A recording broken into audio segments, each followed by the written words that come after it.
ਲਾਲ ਕ੍ਰਿਸ਼ਨ ਅਡਵਾਨੀ ਨੂੰ ਭਾਰਤ ਰਤਨ ਦਿੱਤਾ ਜਾਏਗਾ। ਭਾਰਤ ਰਤਨ ਦੇ ਨਾਲ ਨਵਾਜ਼ਿਆ ਜਾਏਗਾ। ਇਸ ਵਿਚਾਲੇ पीएम मोदी ने इस बाबत ट्वीट करके जानकारी दी है। तो बड़ी खबर का जिक्र कर रहे थे कि सीनियर भाजपा आगू लाल कृष्ण अडवाणी ने उन्होंने भारत रत्न दिता जाएगा। भारत रत्न के नाल उन्होंने नवाजिया जाएगा। तो पीएम नरेंद्र मोदी जो देश के पीएम ने उन्होंने वालों ट्वीट करके इस बाबत जो है जानकारी साझी की गई है।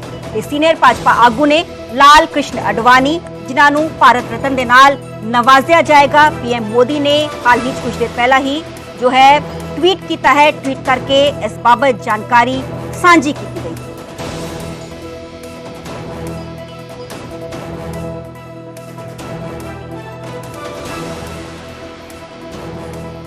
इस विचाले दस दे कि भाजपा के सीनियर आगू लाल कृष्ण अडवाणी दस दिए कि उन्होंने भारत रत्न के नाल नवाजिया जाएगा। 94 साल के हो चुके हैं सीनियर कांग्रेसी आगू ने। इस दे विचाले जो नरेंद्र मोदी ने उन्होंने वालों ट्वीट किया गया है। उन्होंने कहा है कि भारत रत्न के नाल उन्होंने नवाजिया जाएगा। इस दे विचाले बधाइयां का दौर लगातार जारी है क्योंकि भारत रत्न एक अहम रत्न है।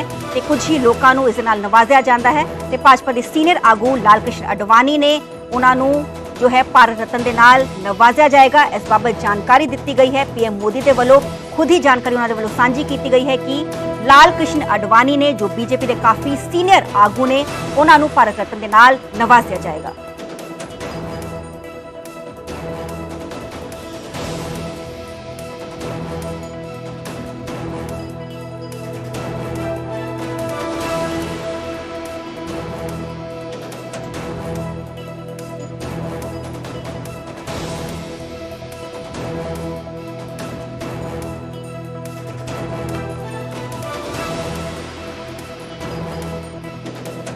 ते बीजेपी के काफ़ी वड्डे नेता ने लाल कृष्ण अडवाणी दस दे के काफ़ी अहम जो ने इन्हों के वालों रोल अदा किए गए ने। काफ़ी सीनियर आगू ने लाल कृष्ण अडवाणी जिन्होंने भारत रत्न के नाल नवाजिया जाएगा।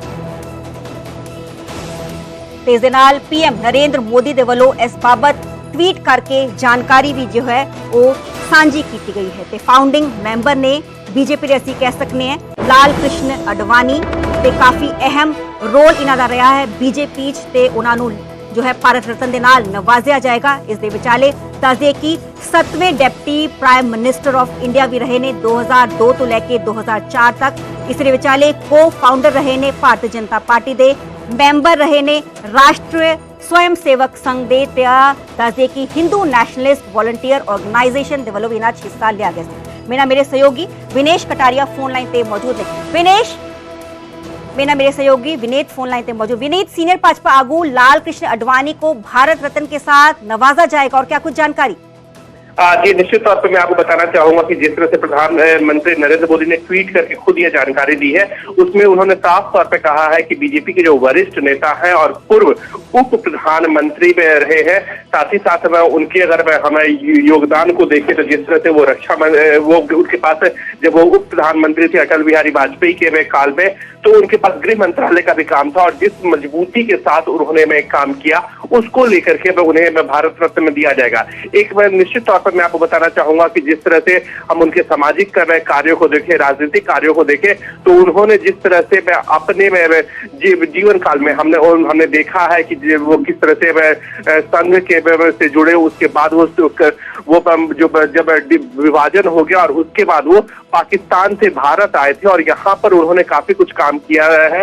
शुरुआती दिनों में की अगर हम बात करें तब उन्होंने शुरुआती दिनों में हमने देखा कि दिल्ली में उन्होंने काफी कुछ काम किया था और उसके बाद जिस तरह से उनके सांस्कृतिक काम जो है वो हम देख सकते हैं, सामाजिक में काम देख सकते हैं और एक राजनेता के तौर पर जिस तरह से उनके हम कामकाज को देखते हैं उसी को लेकर के भारत रत्न जो दिया है देने की बात जो है वो की गई है। प्रधानमंत्री नरेंद्र मोदी ने स्वयं ट्वीट करके इसकी जानकारी दी है और कहीं न कहीं जिस तरह से उनके योगदान से कृतज्ञ राष्ट्र है ने उन्हें याद किया है और कहीं न कहीं उन्हें सम्मान देने की बात जो है वो की जा रही है। इसी को लेकर के एक बड़ा फैसला लिया गया है, सरकार की ओर से लिया गया है, भारत सरकार की ओर से लिया गया है, जिसकी जानकारी लालकृष्ण आडवाणी में को भारत रत्न देने का जो फैसला है वो लिया गया है, जिसकी जानकारी स्वयं प्रधानमंत्री नरेंद्र मोदी ने ट्वीट करके दी है। जी बहुत बहुत शुक्रिया विनीत, हमें तमाम जानकारी देने ਲਈ। ਲਾਲ ਕ੍ਰਿਸ਼ਨ ਅਡਵਾਨੀ ਨੂੰ ਭਾਰਤ ਰਤਨ ਦੇ ਨਾਲ ਨਵਾਜ਼ਿਆ ਜਾਏਗਾ। ਦੱਸ ਦੇ ਕਿ ਲਾਲ ਕ੍ਰਿਸ਼ਨ ਅਡਵਾਨੀ ਦਾ ਜਨਮ 8 ਨਵੰਬਰ 1927 ਨੂੰ ਹੋਇਆ ਸੀਗਾ। ਇਸ ਦੇ ਵਿਚਾਲੇ 7ਵੇਂ ਡੈਪੂਟੀ ਪ੍ਰਾਈਮ ਮਿਨਿਸਟਰ ਵੀ ਇੰਡੀਆ ਦੇ ਰਹੇ ਨੇ 2002 ਤੋਂ ਲੈ ਕੇ 2004 ਤੱਕ। ਇਸ ਦੇ ਵਿਚਾਲੇ co-founder ਨੇ ਭਾਰਤੀ ਜਨਤਾ ਪਾਰਟੀ ਦੇ ਤੇ ਮੈਂਬਰ ਵੀ ਰਹੇ ਨੇ ਰਾਸ਼ਟਰੀ ਸਵੈਮ ਸੇਵਕ ਸੰਘ ਤੇ ਇਸ ਦੇ ਵਿਚਾਲੇ ਦੱਸ ਦੇ ਕਿ ਸਭ ਤੋਂ ਲੰਬੇ ਅਰਸੇ ਤੱਕ ਗ੍ਰਹਿ ਮੰਤਰਾਲਾ ਉਹਨਾਂ ਦੇ ਕੋਲ ਰਿਹਾ ਹੈ। 1998 ਤੋਂ ਲੈ ਕੇ 2004 ਤੱਕ ਉਹਨਾਂ ਦੇ ਕੋਲ ਗ੍ਰਹਿ ਮੰਤਰਾਲਾ ਰਿਹਾ ਹੈ। ਇਸ ਦੇ ਵਿਚਾਲੇ ਦੱਸਦੇ ਕਿ ਲੌਂਗੇਸਟ ਸਰਵਿੰਗ ਜੋ ਲੀਡਰ ਆਫ ਆਪੋਜੀਸ਼ਨ ਵੀ ਲੋਕ ਸਭਾ 'ਚ ਲਾਲ ਕ੍ਰਿਸ਼ਨ ਅਡਵਾਨੀ ਰਹੇ ਨੇ।